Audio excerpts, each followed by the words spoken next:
Hey guys, it's Brandon here, and I'm just going to make a quick little video today talking about how you can rotate the oil filter housing to have more space to do oil changes and to make them way easier on these E30s. The first thing you're going to need to do is if you have a 2.5 liter motor, so any of the I or the ISs or the IX like this, you're going to need to buy 2 plugs. I'll have them linked in the description. To get rid of the oil cooler. The oil cooler really on these cars, if you're not running more power or anything like that, they don't really do much, only about 5 degrees colder temps. I'm actually running no oil cooler on the turbo project here. I got 600 miles on that and no overheating at all. And I'm basically just been doing pulls with it, getting the tuning right. So with this modification, what you can do is instead of having the oil filter here underneath the exhaust manifold, or if you're doing a turbo project, this gets in the way here with your downpipe and turbo feed pipes. So what you can do is buy these 2 little plates here that'll screw in to get rid of the oil cooler, and then we can loosen up this 17mm nut and rotate this whole housing like this. So rotate down like that. This is an IX model, so the motor mounts are moved forward to make way for the front drive shafts. So this one I'm going to have angled forward like this.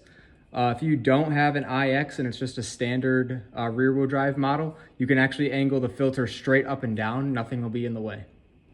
If you are doing this on an IX like this, the exhaust manifold and all the exhaust studs are going to have to come out, because you can't just flip this over unless you take this whole thing off and then put it back on. You can do it that way.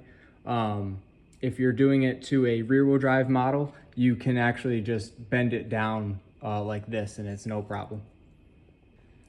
All right, so now the area is ready. I just put a rag down there and I have a pan below. It will probably leak oil right around the seal here.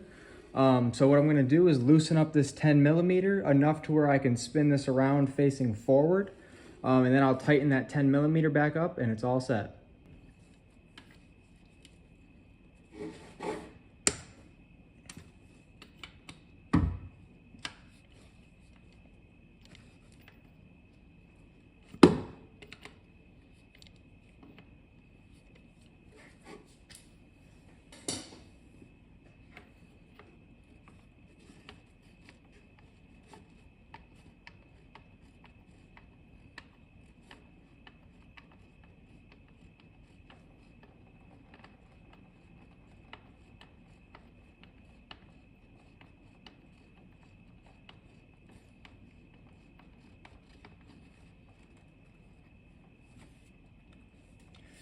So here, now that it's off, you can see the O-ring came off with it, so I decided to just take the whole thing out. What I'm going to do now is just wipe everything up, especially all the gunk around the edge here. Definitely don't want any of that getting inside the housing here.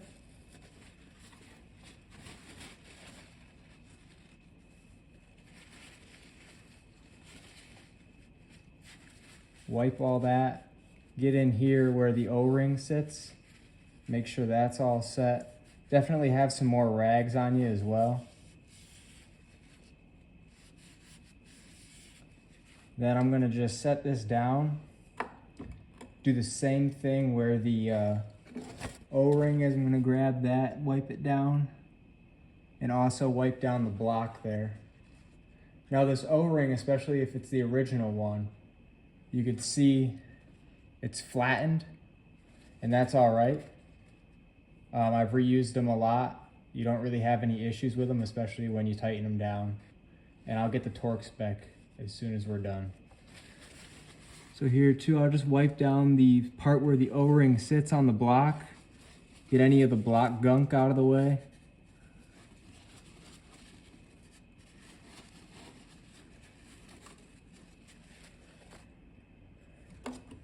Then we can just put the O-ring right back in its little spot there and just angle the filter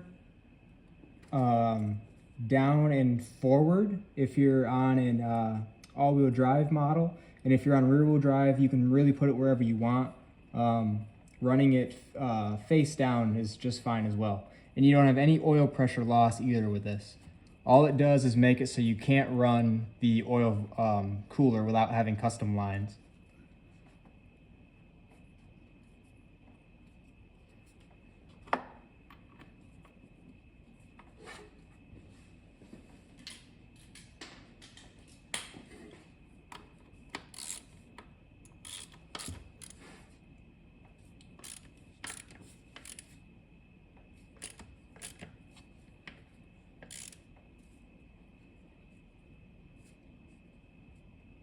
Angle it down kind of like this on the all-wheel drive ones. You don't want it sticking out of the block here because you're going to have your